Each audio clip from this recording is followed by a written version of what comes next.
Macam-macam NDT yang sering digunakan.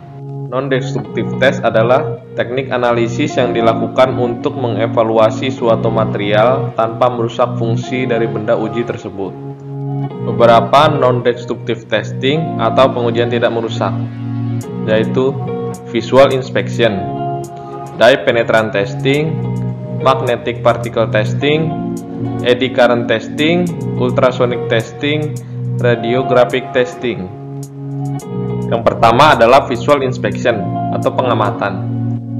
Visual inspection merupakan salah satu pengujian yang sangat sederhana tanpa memerlukan peralatan yang khusus. Biasanya hanya menggunakan kacamata pembesar, senter, dan alat pendukung lainnya. Untuk melakukan pengujian secara visual hanya perlu memerlukan pengamatan pada spesimen bahan. Sangat efektif untuk mendeteksi cacat makroskopik atau cacat permukaan besar, misalnya cacat pada hasil pengelasan yang kurang baik. Lalu selanjutnya dye penetrant testing. Penetrant inspection adalah salah satu metode pengujian tidak merusak yang paling banyak digunakan untuk berbagai kebutuhan. Hal tersebut karena liquid penetrant inspection relatif mudah digunakan dan sangat fleksibel untuk berbagai macam penggunaan. Prinsip kerja metode ini didasarkan pada kemampuan cairan untuk masuk ke dalam celah-celah permukaan yang mengalami cacat. Dengan metode ini, cacat pada permukaan akan terlihat. Caranya adalah dengan memberikan cairan berwarna terang pada permukaan material yang diinspeksi. Cairan penetran yang dianjurkan memiliki kemampuan penetrasi yang baik serta viskositas atau kekentalan yang cukup rendah, agar mampu mengalir masuk pada celah-celah permukaan apabila terdapat defek. Selanjutnya, penetran yang tersisa di permukaan benda dibersihkan dengan cairan pembersih. Cacat akan terlihat apabila ada cairan penetran yang tertinggal di dalam celah permukaan benda setelah developer disemprotkan.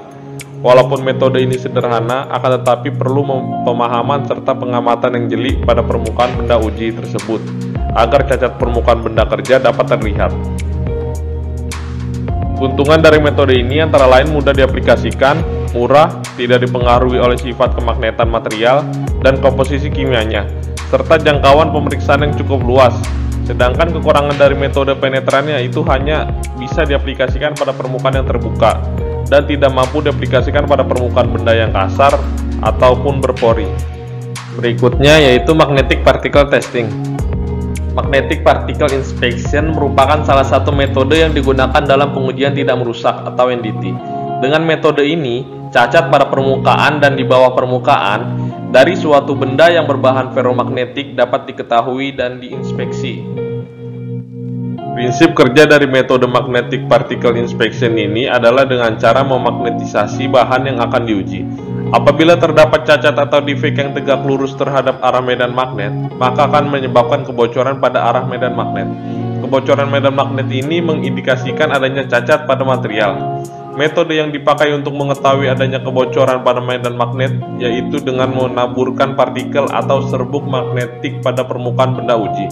Partikel atau serbuk magnet yang sudah ditaburkan kemudian akan berkumpul tepat pada area yang terdapat kebocoran medan magnet tersebut. Yang keempat, eddy current testing. Eddy current testing merupakan salah satu metode pengujian tidak merusak yang menerapkan prinsip elektromagnet untuk melakukan pengujian atau inspeksi, yaitu terdapat sebuah kumparan yang dialiri arus listrik yang berfungsi untuk membangkitkan medan magnet di dalamnya. Apabila medan magnet tersebut dialokasikan pada benda logam yang akan dilakukan pengujian, maka akan membangkitkan arus eddy. Arus eddy tersebut kemudian akan mengindikasikan adanya medan magnet yang terdapat pada kumparan dan mengubah impedansinya apabila terdapat cacat pada benda uji tersebut. Indikasi apabila terdapat cacat atau defek dapat dilihat secara menaburkan serbuk magnet di atas permukaan material.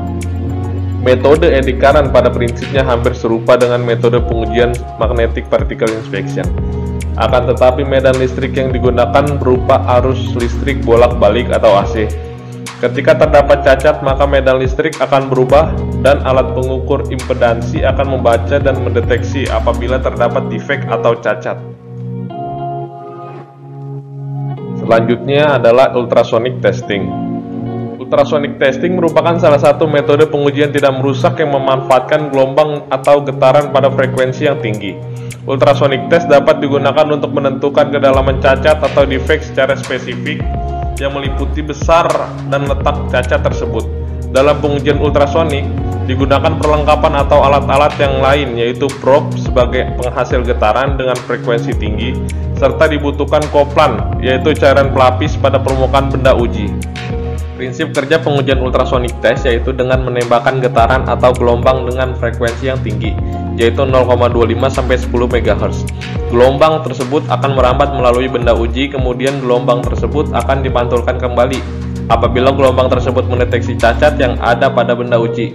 Apabila gelombang tersebut merambat pada bidang yang tegak lurus terhadap arah gelombang, maka gelombang tersebut akan dipantulkan kembali ke sumber gelombang, kemudian akan ditampilkan pada layar monitor. Kedalaman cacat dapat diketahui dengan cara memperhitungkan selisih waktu yang dibutuhkan oleh rambatan gelombang hingga kembali menuju sumber gelombang tersebut. Yang terakhir yaitu radiographic testing. Radiographic testing adalah salah satu jenis pengujian tidak merusak dengan memanfaatkan radiasi sinar gamma dan sinar X. Prinsip kerjanya yaitu sinar X tersebut akan dipancarkan pada benda uji dan menembus permukaan material tersebut. Pada saat menembus bidang atau objek, sebagai sinar yang menembus akan diserap sehingga intensitas sinar akan berkurang. Intensitas akhir sinar kemudian direkam dan dicatat pada film yang sensitif. Jika ada defek atau cacat pada benda uji, maka intensitas sinar yang tercatat pada film bervariasi. Hasil rekaman film ini yang akan menunjukkan letak dan bagian pada material yang mengalami defek atau cacat. Untuk melakukan pengujian radiografi ini, harus memiliki kompetensi serta pengetahuan mengenai dampak yang akan ditimbulkan apabila salah satu bagian tubuh terpapar sinar X. Hal tersebut karena sinar X yang digunakan dalam metode pengujian radiografi ini tidak mampu diamati dengan kasat mata. Dalam melakukan pengujian radiografi tersebut, terdapat beberapa prosedur dan hal penting dalam melakukan pengujian radiografi, yaitu jangka waktu lamanya penyinaran berlangsung, jarak sumber radiasi atau penyinaran ke film, dan penumbra.